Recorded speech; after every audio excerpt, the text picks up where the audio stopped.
ঘুম থেকে উঠে মেয়ে বলছে মা কেক খাবো, কিন্তু আজ তো নিরামিষ, কি করে কেক তৈরি করব।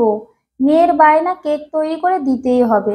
অগত্যা আর কি করা যাবে, নিরামিষ দিনেই নিরামিষ কেক তৈরি করে নিলাম। নমস্কার বন্ধুরা, আমি অর্চনা, অর্চনার পাকশালায় আপনাদের স্বাগত জানাই। ঘরোয়া পদ্ধতিতে একদম স্পঞ্জি কেক কিভাবে তৈরি করব সেটাই আপনাদের দেখাবো। তো পুরো ভিডিওটা স্কিপ না করে দেখার অনুরোধ রইল। আর যদি আমার চ্যানেলে নতুন হয়ে থাকেন, সাবস্ক্রাইব করে পাশে থাকার অনুরোধ রইল। আমি এখানে এক বাটি সুজি নিয়ে নিয়েছি। সুজিটা আমি একটা মিক্সচার জারে নিয়ে একটু মিক্সচারে গুঁড়ো করে নেব। আপনারা চাইলে ডাইরেক্টও দিতে পারেন, সেক্ষেত্রে একটু সময়টা বেশি লাগবে। আর এখানে হাফ বাটির একটু বেশি দিয়ে দিলাম চিনি। চিনিটা অবশ্যই আপনাদের মিষ্টতা অনুযায়ী দেবেন। আর দিলাম 1 চামচ বেকিং পাউডার আর হাফ চামচ বেকিং সোডা, একই সাথে আমি গুঁড়ো করে নিলাম। সেটাও একটা মিক্সিং বলে ঢেলে দিলাম। আর এখানে দিলাম হাফ বাটি ময়দা। যে কাপ কিংবা বাটি মেপে দেবেন সেই একই পরিমাণ অনুযায়ী দেবেন, তাহলে কিন্তু পরিমাণটা ঠিক থাকবে। পরিমাপ এবং পরিমাণটা অবশ্যই এখানে ফলো করতে হবে। এখানে আমি 1 বাটি দুধ দিয়ে দিলাম। এখানে আমি ফুল ক্রিম দুধ দিয়ে দিয়েছি। দেখুন মোটামুটি একটা ব্যাটার তৈরি করে নিলাম। এখানে ভালো করে একটা হ্যান্ড রুসের সাহায্যে কিংবা একটা চামচের সাহায্যে ঘুরিয়ে নেব। সামান্য দিলাম নুন, নুনটা দিলে বেশ টেস্টটা ব্যালেন্স হয়। আর হাফ বাটি দুধ দিয়ে দিলাম এর সাথে আরও একটুখানি। বেশ ব্যাটারটা তৈরি হয়ে গেছে। আর এখানে দিলাম হাফ বাটির মতো সাদা তেল। সাদা তেলটা দিয়েও ভালো করে আমি একটু গুলে নেব। যত ভালো করে গোলানো হবে কেকটা কিন্তু তত ভালো হবে, এটা কিন্তু অবশ্যই আপনাদের খেয়াল রাখতে হবে। দেখুন মোটামুটি ব্যাটারটা আপনাদের দেখিয়ে দিলাম। এবার একটু ঢাকা চাপা দিয়ে রাখবো 15 মিনিটের মতো। 15 মিনিট পরে আপনাদের দেখিয়ে দিচ্ছি কতটা সুন্দর হয়েছে। সুজিটাও মোটামুটি ভিজে গেছে, অনেকটা ফুলে গেছে। এবারে একটা বাটি নিয়ে নিয়েছি, যে বাটির মধ্যে আমি কেকটাকে তৈরি করব। একটা অ্যালুমিনিয়ামের বাটিতে 1 চামচ মতো দিয়ে দিয়েছি সাদা তেল। তেলটা আমি ব্রাশ করে নেব, হাতের সাহায্যেও ব্রাশ করা যাবে।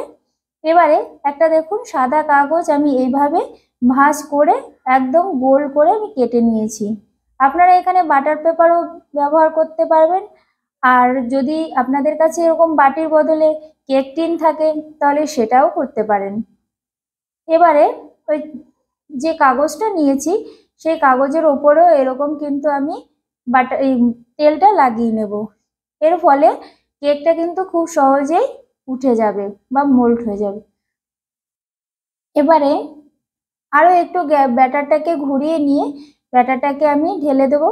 আপনারা নিশ্চয়ই বুঝতে পারছেন ঘনত্বটা কেমন তৈরি করেছি। এইগুলো কিন্তু অবশ্যই আপনারা ফলো করবেন। এই টিপসগুলো যদি আপনারা ফলো করতে পারেন তাহলে কিন্তু কেকটা একদম পারফেক্ট হবে আর খেতেও কিন্তু দুর্দান্ত লাগবে। এখানে আমি কিছু ড্রাই ফ্রুটস নিয়ে নিয়েছি, ওপরে দিয়ে দেব কিছুটা কাজু বাদাম কুচি, আমন্ড কুচি, আর দিয়ে দেব কিছুটা কিশমিশ। কিন্তু আমি ভালো করে ট্র্যাপ করে দিলাম যাতে ভেতরের হাওয়াটা ভালো করে বেরিয়ে যায়, সেটা আমি বলতে ভুলে গিয়েছিলাম, তাই আরও একবার রিপিট করে নিলাম। দেখুন মোটামুটি আমি উপরে ড্রাই ফ্রুটস দিয়ে সাজিয়ে নিয়েছি। এবারে একটা কড়াই বসিয়ে তার মধ্যে খুব অল্প পরিমাণে নুন ছড়িয়ে দিলাম। নুনের ওপরে আমি একটা স্ট্যান্ড বসিয়ে দিয়ে আমি কেকের বাটিটা বসিয়ে দেব। আপনারা চাইলে জলের ভাপেও তৈরি করতে পারেন এই কেক। এবারে আস্তে করে আমি বাটিটাকে বসিয়ে দেব। বসিয়ে দিয়ে মোটামুটি এখানে আমি 40 মিনিটের মতো লো ফ্লেমে রেখে দিয়েছিলাম। এবারে খুলে নিয়ে আমি একটু কাজুগুলোকে সাজিয়ে দেব। যে ড্রাই ফ্রুটসগুলো দিয়েছিলাম সেগুলো দেখুন মাঝখানে চলে এসছে, তাই আমি উপর থেকে আরও একটু সুন্দর করে সাজিয়ে দেব। পরে যদি আপনি দিতে যান সেটা কিন্তু ভালো আটকে যাবে না, দেখতেও ভালো লাগবে না, তাই আমি এই টাইমেই দিয়ে দিলাম। এরপরে যে ড্রাই ফ্রুটসগুলো কুচি করে রেখেছিলাম সেগুলোও দিয়ে দেব। আবার একটু ঢাকা চাপা দিয়ে রাখবো 5 মিনিটের মতো। তৈরি হয়ে গেল আমার এই কেক।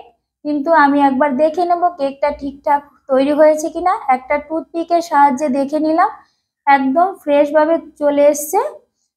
তার মানে কেকটা আমার তৈরি হয়ে গেছে। দেখুন কতটা সুন্দর কালার এসছে, দেখে নিশ্চয়ই বুঝতে পেরেছেন। খুব সহজে হাতের কাছে থাকা উপকরণ দিয়ে এইভাবে কেক তৈরি করে নিতে পারবেন। আর কেকের রেসিপি আমার আরও রয়েছে, আমার চ্যানেলে আগেও দিয়েছি, আপনারা চাইলে সেগুলো ভিজিট করতে পারেন। এবারে মোটামুটি ঠান্ডা করে আমি ডিমোল্ড করে নিচ্ছি, আর উল্টে নিয়ে আমি এই কাগজটাকে বা পেপারটাকে তুলে নিচ্ছি।